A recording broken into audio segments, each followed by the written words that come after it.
Hi friends, this is Leela. Welcome to my channel Leela WebDev. In this video, we will try to learn about the document and the website structure of the HTML. Up to now, we have learned the individual elements of the HTML. Now, combining all those elements, how we can develop the website, let's try to see in this video. So, up to now, we have learned the individual parts of the page, such as paragraph or image or anything like that. So, or otherwise something like I can say the div element, these are all the things we have learned it. So, anchor link and all those things we have learned, block codes, the unordered list, ordered list, these are all the things we have learned. So, now that means we have learned all the individual parts of the elements, HTML elements, individual parts we have learned. So, combining all these things, the ultimate goal is for us to develop a website. So, to develop a website or web page. So, how we can develop this one, let's try to see. So, first of all, for developing a web page, we need to understand what are the main parts that are involved on the web page, we need to know. So, let's try to see what are the main parts involved in the web page and what are the things, what are the functionalities of this one. Let's try to see. HTML also has a number of block level elements used to define the areas of your website. We know that HTML block level elements are nothing but paragraph element, heading elements. These are all the things we have learned about that. Those are as a block level elements. Now, HTML not only those block level elements, HTML has some other block level elements also, which defines the areas of the website. Areas of the website means sections of the website, website or web page. Basic sections of the website. So, first let's try to understand what are the basic sections of the website or a web page. Web page or website looks better if it is properly structured with the proper HTML elements. So, how the web page will looks better? So, if it is properly structured with the proper HTML elements means, then our website looks much better. Let's see what are the elements required for the different sections of the website. So, first one is the header. So, as you already know, the web page consists of an header. Every web page has an header. So, what is this header? Actually, usually a big strip across the top with a big heading, logo and perhaps a tagline. So, this is nothing but an header thing. So, if you try to observe any web page, at the top you will be able to see the heading, logo and something like tagline, some other things you will be having. So, that is usually called as an header. This usually stays the same from one web page to the another. So, the website has a different web pages, something like home, about us, contact us, something like that. Now, the web page, the header usually remains the same for all the web pages in a website. That means for a website, it has only the one header. Each web page also has the same header. And the second one is a navigation bar. So, this is the second section of the web page. Usually, the web page is divided into different sections. So, first section is the header and the next section is the navigation bar. So, what is this navigation bar? Let's say that links to the site's main sections. So, usually represented by the menu items. So, you will be having the links. That means from moving from one page to another page, you will be having a links. Something like home, about us, contact us. These are all the links we will be having, right, for a website. So, those are like links when you add it in a one bar. So, that is called as a navigation bar. Like the header, this content also remains consistent from one page to another. So, that means how the header remains same for all the web pages in a website. So, in the same scenario, navigation bar also will looks the same or it remains consistent from one web page to the another. Many web designers consider the navigation bar to be part of the header rather than an individual component. So, for example, let's say that you understood that header and navigation bar almost remain same for all the web pages in a website we have seen.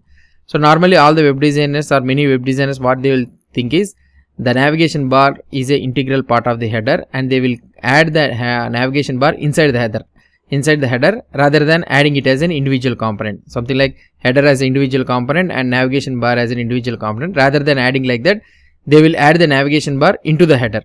So, that depends on the feasibility and all those things, but actually that was not a requirement.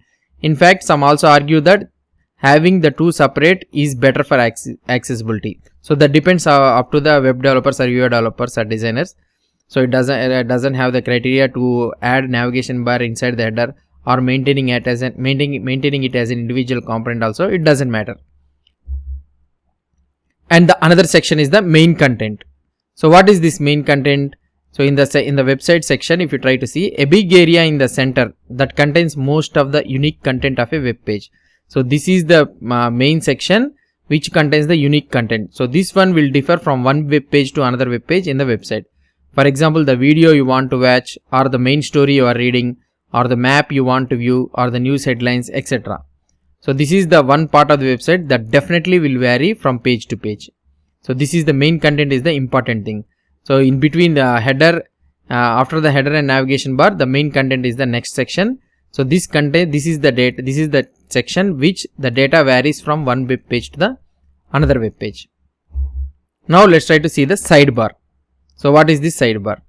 Some peripheral info, links, codes, ads, etc. So if you try to see the post website, what I can say, WordPress website or anything, so you will be having the header, footer and all those things. So for example, if I try to see, so here if you try to see the demo, at the top you will be having a header. So the header will consist of what I can say, a logo, the company name or business name, everything you will be having.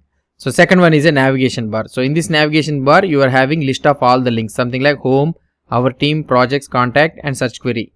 So this is called as a navigation bar. Header, after that navigation bar. And another one consists of the main section, main content. So this main content consists of an article heading followed by the subheadings and all those things, content, everything you will be having in the main content. So here the left side you will be able to see the related, right side you will be able to see the related links like this. So this is called as a sidebar. So this is called as a sidebar. This is called as a sidebar. So you will be able to observe it, right? So here this is called as a sidebar. Let's try to see about the details of this sidebar.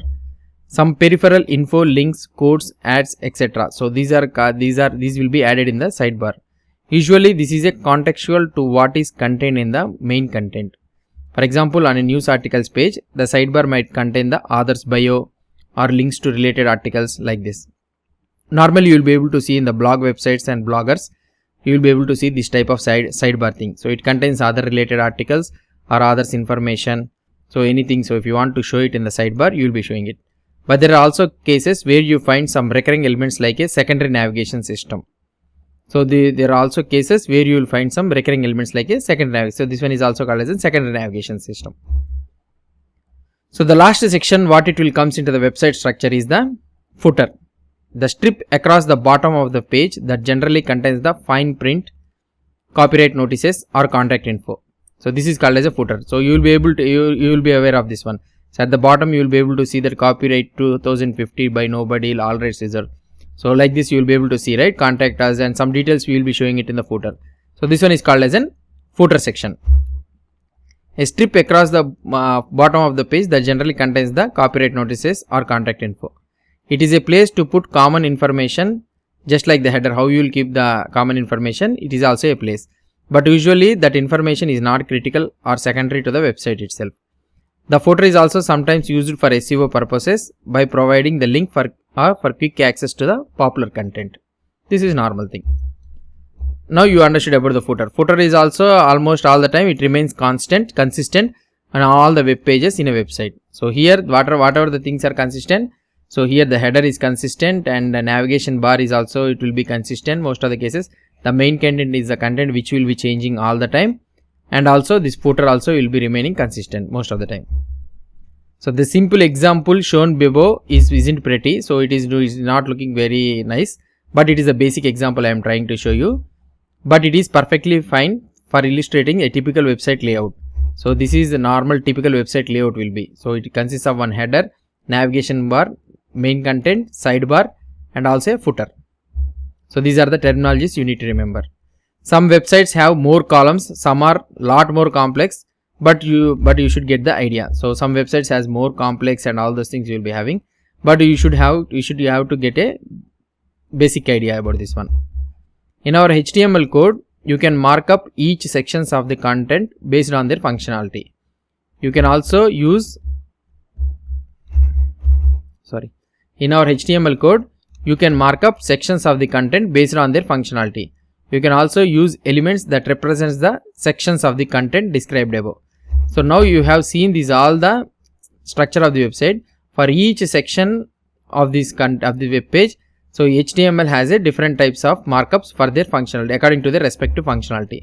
Let's try to see this one.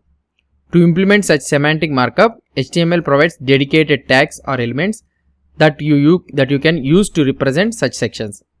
So to implement such semantic markup, so HTML has some methods it seems, elements it seems. Let's try to see what are those elements. So we understood about the header section. So for this header section, we have an element, separate element for that one, that is nothing but a header element. For navigation bar, we have a nav element. For main content, we have a main content with various content subsections also you will be having, like article, section and div. So we will discuss about this one.